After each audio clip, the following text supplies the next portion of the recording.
morning. Andrew Cummings here with MBU Conservation and Customer Solutions. We're going to go over a little bit about leak control. If you have any uncontrolled leaks or breaks in your home plumbing system and you have to turn off the water to be able to repair it either now or at a later time, we wanted to show you some easy ways to get to these water cutoffs and maybe some best practices. So everybody's going to have a little bit different of a system. You might have a sprinkler system, you might not.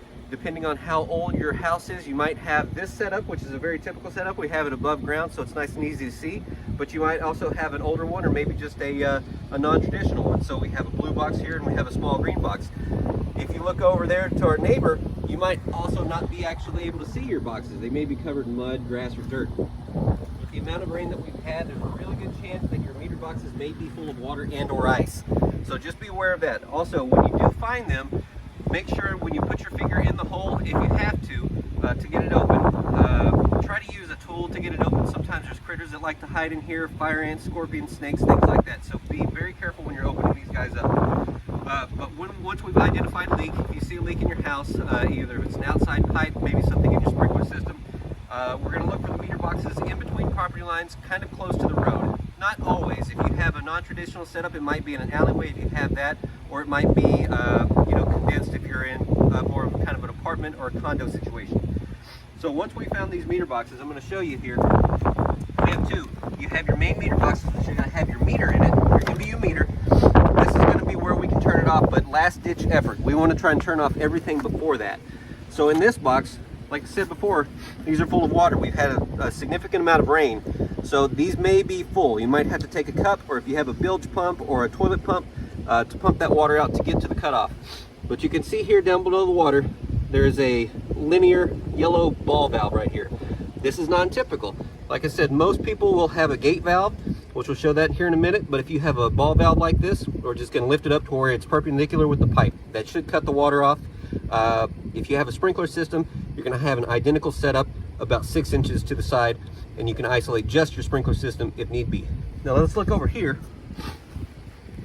This will be a more of a traditional system. If you have a house that's been built here within the last 5 years or so, you'll either have a large plastic box or a smaller plastic box, but it should be black. If you have an older house, like I said, you might have a green, blue, black. It might even be an old metal lid. So this is a double meter box. You open these guys up here so you can see what it's going to look like when you open it up. We'll have two identical meters. Here's the MBU cutoff valve. This is going to be have to be turned off with a tool, either with an adjustable wrench or a meter key. We'll talk about that here in a second.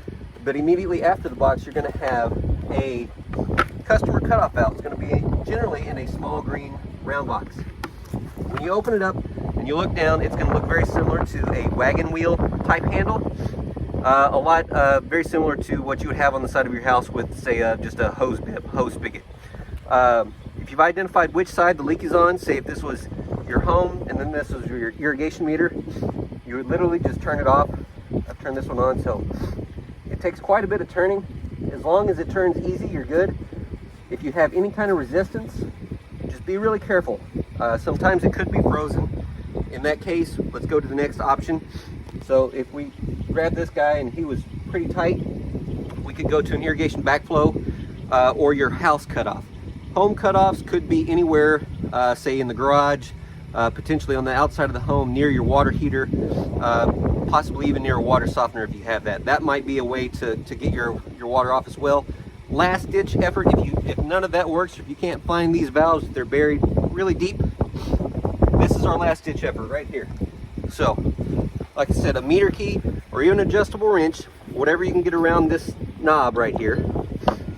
We're just going to go ahead and turn, and you can see there's an arrow. This means the water is flowing this way. If these two holes are not lined up, generally speaking, that means that your water is on.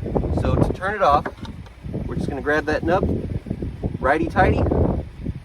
Be real easy when you turn this. I want to emphasize that because if you do break it, there will not be any other way that you can turn that water off in the street cutoff. At that point, you'll need to call MBU 830-608-8800 so we can get somebody out here. And if that's the case, we're going to have to turn the street cutoff off, and it might impact your neighbor's water service as well. So, like I said, last ditch effort. If this doesn't move, don't try to strong arm it. It could break. Just give us a call if you have an uncontrolled leak and you've exhausted all efforts. Once again, if you have an issue, 830-608-8800, and stay warm, everybody. Thank you.